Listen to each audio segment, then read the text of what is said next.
Hi hello দেয়ার, কি অবস্থা সবার? কেমন আছেন সবাই? আজকে আপনাদের মাঝে এক্সপ্লেইন করব ধুম থ্রি মুভি নিয়ে। আপনাদেরকে আশা করে অনেক ভালো লাগবে। ধুম থ্রি অনুবাদ ধুম থ্রি হিসাবে স্টাইলার জনসন একটি 2013 সালে ভারতীয় হিন্দি ভাষার আকর্ষণীয় থ্রিলার চলচ্চিত্র যা বিজয় কুমার আচার্য দ্বারা রচিত এবং পরিচালনা করেছেন এবং আদরি চোপড়া প্রযোজনা করেছেন, যিনি গল্পটি সহ রচনা করেছিলেন। ছবিতে অভিনয় করেছেন আমির খান, অভিষেক বচ্চন, ক্যাটরিন কাইফ, উদ্ধ চোপড়া এবং জ্যাকি শ্রফ। এটি ধুম সিরিজের তৃতীয় কিস্তি এবং ধুম 2004 এবং ধুম 2006 এর সিকুয়েল। এর ধুম থ্রি 20 ডিসেম্বর 2013 এর মুক্তি পান এবং সমালোচকদের কাছ থেকে একইভাবে মিশ্র পর্যালোচনা পেয়েছিলেন। এটি প্রথমেই ভারতীয় চলচ্চিত্র যা IMAX motion picture film format এবং ডলবি অ্যাটমস সাউন্ডের মুক্তি পান। এটি একটি মাত্র 10 দিনে বিশ্বব্যাপী 400 কোটি 68.26 মিলিয়ন আয় করেছেন, যা সেই সময়ের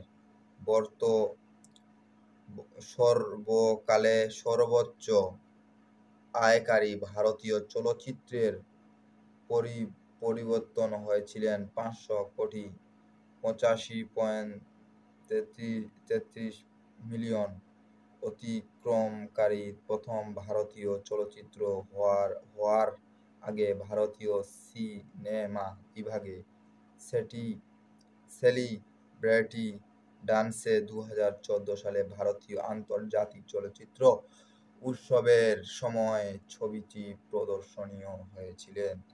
আজকে আমরা দেখব এই ছবির পরিচালক কে ছিলেন। দ্বারা পরিচালক বিজয় কুমার আচার্য, লিখেছেন বিজয় কুমার আচার্য। দ্বারা গল্প আদিত্য চোপড়া, বিজয় কুমার আচার্য দ্বারা উৎপাদিত আদিত্য চোপড়া।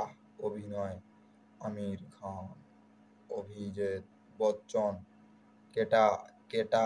ক্যাটরিনা কাইফ, উদ্ধ চোপড়া, জ্যাকি শ্রফ। সিনেমাটোগ্রাফি সুদীপ্ত চ্যাটার্জি দ্বারা সম্পাদক রিতেশ সোনি দ্বারা সঙ্গীত স্কোর সেলিম সুলাইমান, জুলিয়া পেকিয়াম। গান পতিত যশ রাজ ফিল্মস। আমার মুখোমুখি দ্বারা বিভক্ত যশ রাজ ফিল্ম। মুক্তির তারিখ 20 ডিসেম্বর 2023। সময় চলার 1 ঘন্টা 72 মিনিট। দেশ ভারত, ভাষা হিন্দি। আজকে আমরা জানবো অভিনয় কে করেছেন। তো বন্ধুরা দাঁড়ান একটু আমরা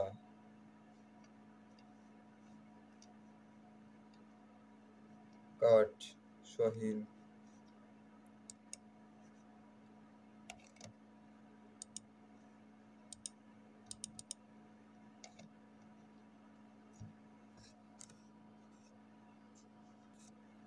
উৎপাদন করেছেন প্রথমেই ফটোগ্রাফার আপেই।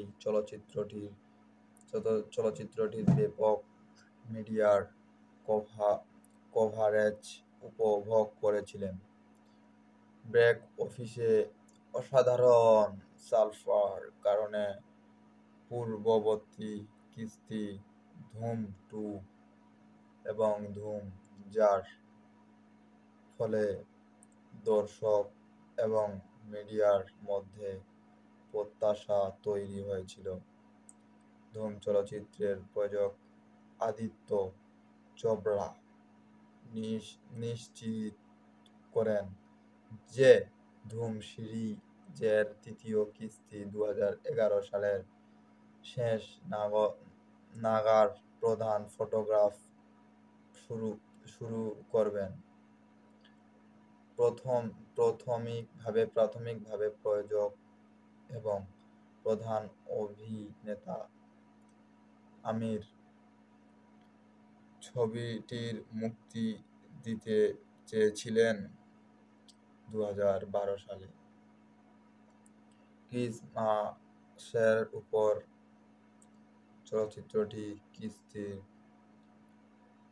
চলচ্চিত্রটি কিন্তু পরিকল্পনা 2013 সালে একটি তাড়াতাড়ি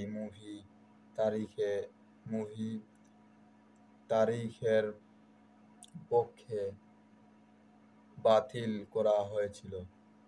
প্রধান একটি ভাষক কারণে যে একটি ক্রিসমাস রিলিজ দ্রুত উৎপাদন পরবর্তী সময়সূচিকে বাধা করবেন, যা উচ্চ মাত্রার কারণ প্রতিক্রিয়া বলে বিবেচিত হয়েছিল। চলচ্চিত্রের জন্য প্রযুক্তির ব্র্যান্ড 1.25 বিলিয়ন এবং 21.33 মিলিয়ন খরচ হয়েছিল শুধু ধুম 3 এর প্রয়োজনীয় দিকে। জানা গেছে, চোপড়া এই ফরম্যাট মুক্তিপ্রাপ্ত পরবর্তী বলিউড চলচ্চিত্রগুলি সাফল্য পর্যবেক্ষণ করে 3B ছবিতে তৈরি করতে চলেছিল। যাই হোক, অভিনেতা আমির খান অভিমত দিয়েছিলেন যে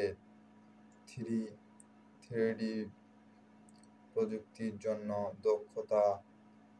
দক্ষতা প্রযোজক এর পরিচালনা দ্বারা একটি ব্যবহার ফলাফল সম্প্রদ ও 19 সেপ্টেম্বর 2021 পর্যন্ত ওয়াইআরএফ স্টুডিও 3D তে ছবিটি নির্মাণ ঘোষণা দেননি। কাস্টিং আমির খানের প্রধান বিরোধী চরিত্র অভিনয় করার জন্য চুক্তিবদ্ধ করা হয়েছিল, যেখানে অভিজিৎ বচ্চন এর উদ্ধব চোপড়া, ক্রমে জয় দীক্ষিত ও আলী আকবরের ভূমিকায় পুনরায় প্রতিষ্ঠা করার জন্য নিশ্চিত করা হয়েছিল। দীপিকা পাড়ুকোন প্রধান নায়িকা হিসেবে চুক্তিবদ্ধ করা হয়েছিল, যেখানে খানের বিপরীতে অভিনয় করেছিলেন, কিন্তু পাড়ুকোন ফিরে যাওয়ার পর ক্যাটরিনা কাইফের স্থানীয় হন। খান ব্যাটে লিখেছিলেন আরও ভেট এবং পার ফরসি কৌশল গতি এবং দক্ষতার সাথে বাধাগুলো নিয়ে আলোচনার উপর দৃষ্টি নির্মাণ করা আনন্দের একটি পদ্ধতি যখন কাহিনী ছিলেন। তো বন্ধুরা, আজকের মুভির এক্সপ্লেন এখান পর্যন্ত ছিল। ভালো থাকবেন।